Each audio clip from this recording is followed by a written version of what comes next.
Selamat pagi, murid-murid semua di sana. Apa kabar kalian? Ya, harapan saya sama seperti pertemuan-pertemuan sebelumnya.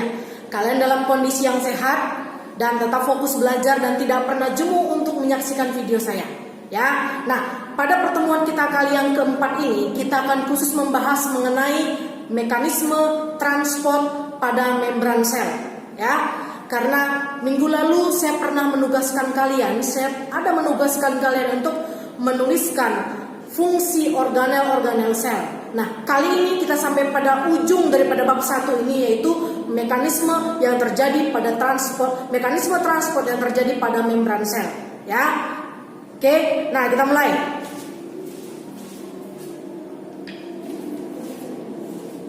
Nah, apa yang dimaksud dengan membran sel? Membran sel adalah selaput tipis yang berguna sebagai pembatas antara organel-organel di bagian dalam sel dan cairan yang membasahi sel.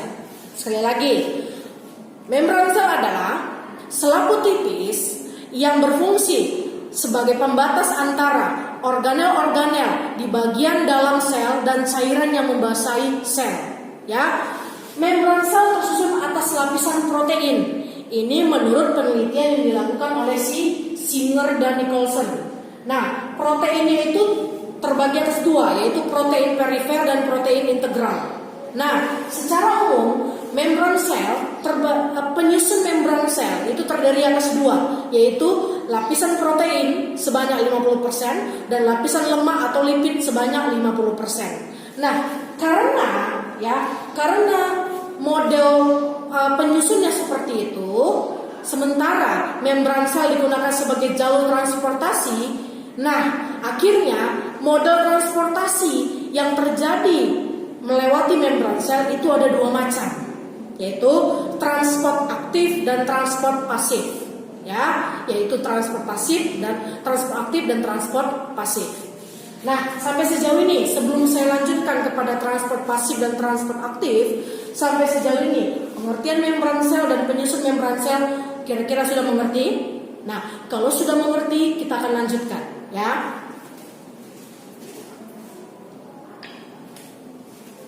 Nah, ini dia.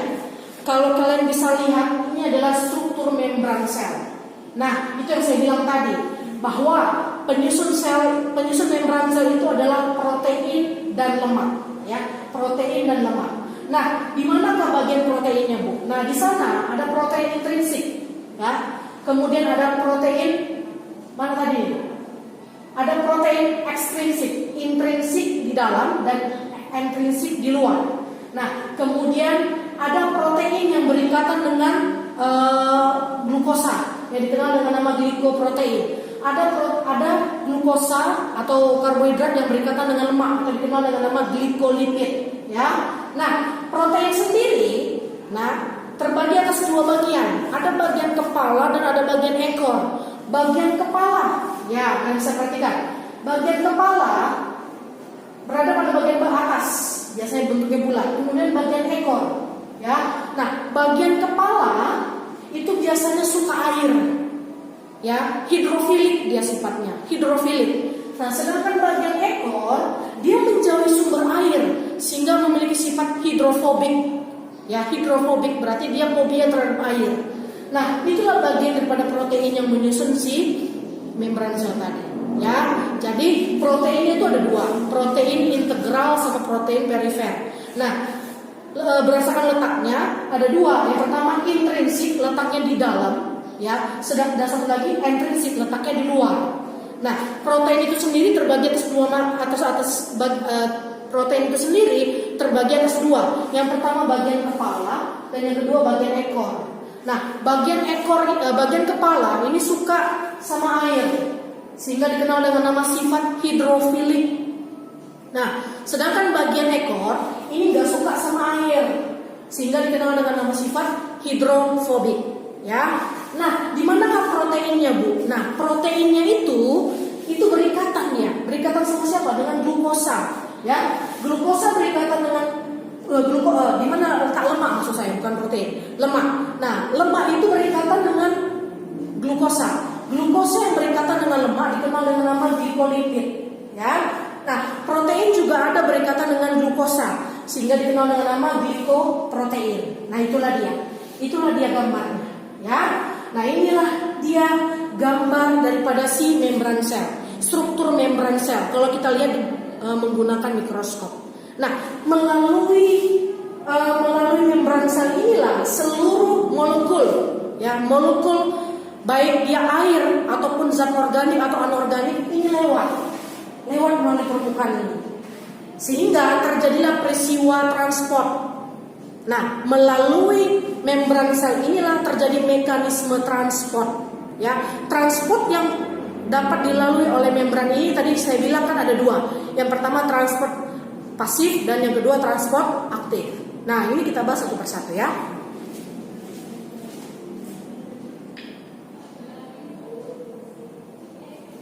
Nah, ini dia, ya. Ini tadi yang saya bilang tadi bahwa ada transport pasif dan transport aktif. Nah, fungsi membran tadi kan udah saya bilang tadi dari awal, ya. Oke, oleh karena itu kita langsung saja, ya. Nah, oh ya, satu lagi, jangan lupa membran sel ini memiliki sifat khusus, ya. Karena strukturnya khusus, maka dia memiliki sifat yang khusus dalam mentransport senyawa atau ion, ya, atau molekul. Nah, dia sifatnya semi permeable dan selektif permeable. Apa artinya semi permeable dan apa artinya semi permeable? Semi permeable adalah bahwa membran itu mampu dilewati oleh air dan pelarut lain, pelarut tertentu. Sedangkan selektif permeable berarti bahwa si membran ini hanya dapat dilewati oleh air saja. Selektif dia, yaitu air saja yang boleh lewat. Sedangkan semi permeable boleh air dan senyawa tertentu. Nah, itu dia, ya. Itu sifat daripada si membran sel. Nah, kita langsung saja pada transport pasif, ya. Nah, ini dia. Apa itu transport pasif? Transport pasif adalah transport yang tidak memerlukan energi, ya. Tidak memerlukan energi. Nah, ini terjadi, transport ini bisa terjadi karena adanya perbedaan gradien konsentrasi. Ada konsentrasinya tinggi ke konsentrasi rendah, ya, sehingga akhirnya konsentrasinya bisa seimbang. Nah, itu dia. Karena dia tidak membutuhkan energi, sehingga transport ini bisa terjadi karena adanya perbedaan konsentrasi, ya. Misalnya di luar padat, di dalam kosong. Jadi apa yang terjadi? Padat ke kosong, akhirnya dia melakukan peristiwa perpindahan. Atau di luarnya kosong, di dalamnya padat. Yang terjadi adalah yang padat mendatangi si yang kosong. Terjadilah peristiwa transport. Itu yang dikenal dengan nama transport pasif. Nah, transport pasif terbagi atas 3. Yang pertama difusi, yang kedua osmosis, yang ketiga difusi terbantu atau difusi difasilitasi. Ya, ini dia. Nah, ini semua tidak memerlukan energi dan ini ada caranya. Ini ada triknya. Cara mereka memindahkan satu larutan kepada larutan yang lain, atau satu zat kepada zat yang lain, atau satu molekul kepada molekul yang lain. Oke, mari kita lihat satu persatu.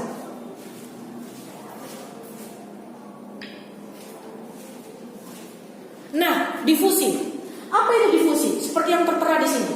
Difusi adalah perpindahan zat, baik dia gas, padat ataupun cair, dengan atau tanpa melewati membran, dari daerah yang konsentrasinya tinggi kepada daerah konsentrasinya rendah, sehingga konsentrasinya menjadi sama, ya, tinggi ke rendah, akhirnya mereka menjadi konsentrasinya sama. Contohnya, ya, pada hewan amuba adalah hewan bersel satu. Hewan amuba adalah hewan yang terkenal dengan nama hewan bersel satu. Nah, dia tetap membutuhkan oksigen untuk dia bisa hidup, untuk dia bisa bernafas. Nah, bagaimana caranya? Ketika oksigen yang ada di luar tubuh si hewan tadi jauh lebih banyak jumlahnya, apa yang terjadi? Oksigen tadi akan masuk ke dalam tubuhnya dengan cara difusi. Kenapa? Karena terjadi perbedaan. Perbedaan apa? Konsentrasi. Nah, konsentrasi oksigen di luar tubuh si amuba itu jauh lebih tinggi dibandingkan di dalam, sehingga terjadi apa? Yang di luar akan masuk ke dalam dengan cara apa? Dengan cara difusi tadi. Itulah dia. Nah, begitu juga dengan hasil pernafasannya. Hasil pernafasan si amuba tadi adalah karbon dioksida. Karena karbon dioksida di dalam tubuhnya itu sangat banyak, sedangkan di luar sedikit, maka apa yang terjadi? Yang di luar yang di dalam itu akan keluar dengan cara difusi juga. Oke? Nah, itulah caranya. Nah, ini akan saya perlihatkan dengan gambar. Oke?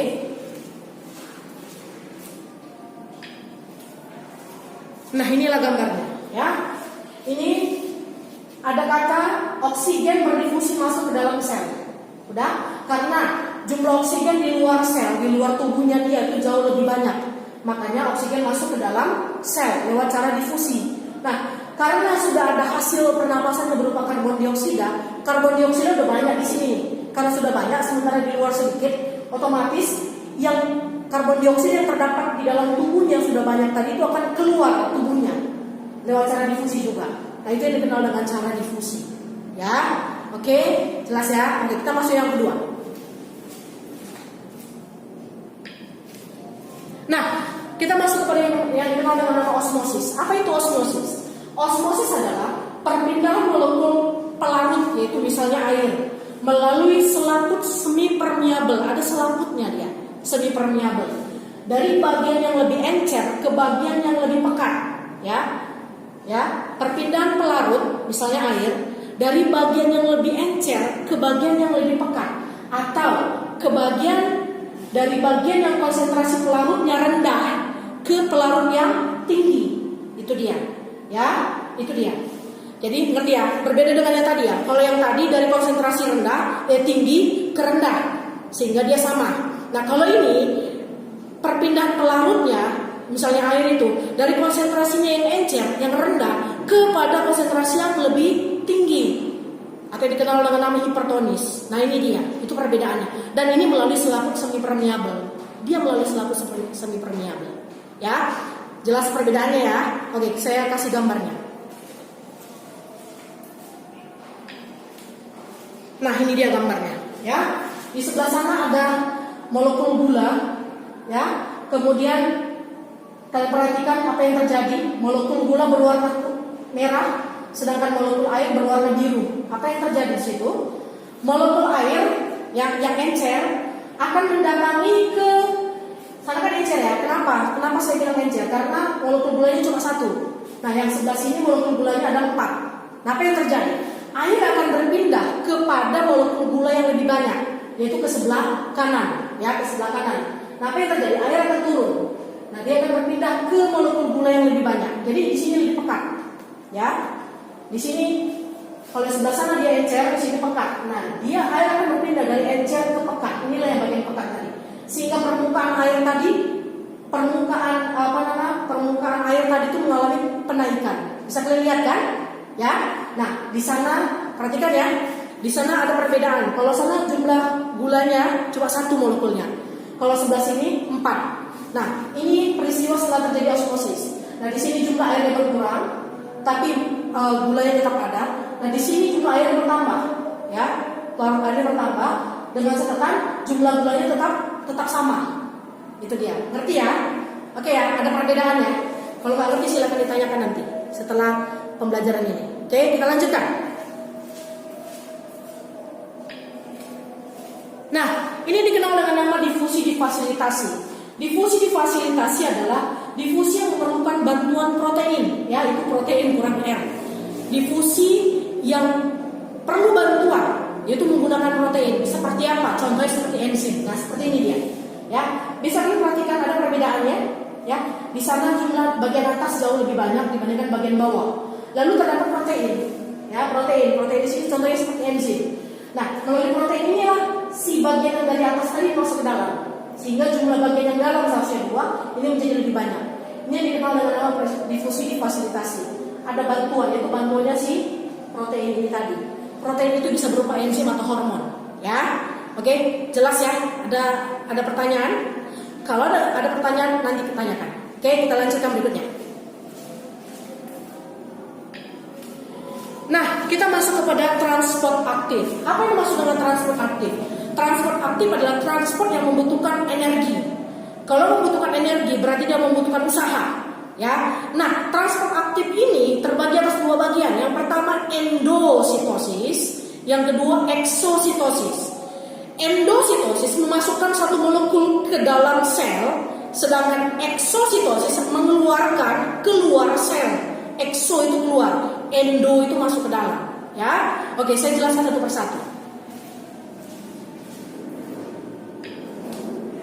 Nah, endositosis adalah peristiwa pembentukan kantong kantong yang menyerupai sel saat larutan atau partikel ditransfer ke dalam sel. Ya. Peristiwa pembentukan kantong. Ya, peristiwa pembentukan kantong. Sabar.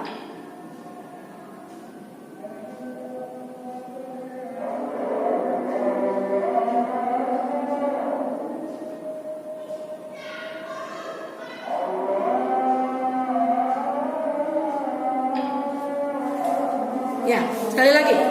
Peristiwa pembentukan kantong membran sel saat larutan atau partikel ditransfer ke dalam sel. Jadi saya bilang, ada yang dibawa dari luar, masukkan ke dalam, itu endositosis. Nah, endositosis terbagi 3. Yang pertama, pinositosis. Yang kedua, fagositosis. Yang ketiga, eksositosis. Endositosis yang membutuhkan alat bantu. Sekali lagi, endositosis terbagi atas 3. Yang pertama pinositosis, yang kedua fagositosis, yang ketiga endositosis yang membutuhkan alat bantu. Oke, kita bahas satu persatu. Yang pertama, pinositosis. Apa itu pinositosis? Kenapa saya bilang peminum seluler? Ya, jadi dia meneguk sesuatu seperti kita minum air, meneguk sesuatu, lalu dia membuatnya dalam bentuk vesikel, membuatnya dalam bentuk kantong. Ketika dia minum, dia membentuk dalam bentuk, dari minumnya larutan tadi atau molekul tadi atau apapun tadi itu, lalu dimasukkannya dalam bentuk kantong, lalu dimasukkan ke dalam sel. Ya, oke. Berikutnya, nah, fagositosis, pemakan seluler. Ya, proses di mana sel menelan. Menelan itu seperti kita makan ya. Kita telan sesuatu yang makanan yang kita makan kita telan. Menelan suatu partikel dengan kaki semu atau pseudopodia yang membalut di sekeliling partikel tersebut dan membungkusnya di dalam kantong berlapis membran yang cukup besar untuk bisa digolongkan sebagai vakuola. Jadi dia makan dulu tuh, ditelan. Setelah ditelan lalu dibungkus. Ketika dibungkus lalu dimasukkan ke dalam sel. Itu yang dikenal dengan nama fagositosis. Ya, beda dengan pinositosis. Sedikit saya ulang. Kalau pinositosis tadi diminum dulu, ada cairan ini biasanya cairan, diminum dulu, kemudian setelah diminum dibungkus, setelah dibungkus baru masukkan ke dalam. Kalau ini ditelan, berarti bentuknya padat. Telan, bungkus, baru masukkan ke dalam sel. Dan yang terakhir adalah endositosis yang diperantarai reseptor. Nah, dia membutuhkan reseptor yang itu berupa ligan. Ya, ada reseptor itu penerima. Jadi dia membutuhkan bantuan, supaya dia dapat masukkan ke dalam sel. Itu dia. Ya, oke, berikutnya. Ini adalah gambarnya, ya. Fagositosis bisa dilihat di sana. Apa nama lain fagositosis? Apa? Iya, pemakan seluler. Lihat bentuknya padat ya, partikel padat. Pinositosis. Apa nama lain pinositosis? Peminum seluler. Ya, bentuknya cairan. Lihat cairan kan? Nah, endositosis ada perantaranya. Nah, lihat. Ada reseptornya warna hijau ini. Nah, ketika diambil, ketika sudah ada reseptornya baru dimasukkan ke dalam. Itulah dia. Oke, inilah gambarnya. Baik, kita lanjutkan. Nah, ada yang dikenal dengan nama eksositosis. Apa itu eksositosis? Eksositosis adalah mekanisme transport molekul besar seperti protein dan polisakarida melintasi membran plasma dari dalam keluar dengan cara menggabungkan vesikula berisi molekul dengan membran plasma. Ya, sekali lagi, mekanisme transport molekul besar. Ya, mekanisme transport molekul besar seperti protein dan polisakarida, ya, melintasi membran plasma dari dalam keluar, mau dikeluarkan keluar sel dengan cara menggabungkan vesikula tadi, kemudian yang berisi molekul dengan membran plasma, menggabungkan vesikula tadi, vesikula yang sudah yang di dalam terdapat protein dan polisakarida dengan membran plasma supaya dapat dikeluarkan keluar sel. Itulah dia, ya. Oke, kita lihat gambarnya. Nah, inilah dia. Jadi ini yang mau dikeluarkan, ya. ini dikeluarkan, lalu dia bergerak, berpindah, nah bergabung dengan membran plasma, keluar lagi. Ya, gerakannya dari dalam keluar. Itu yang dikenal dengan nama exositosis. Ya.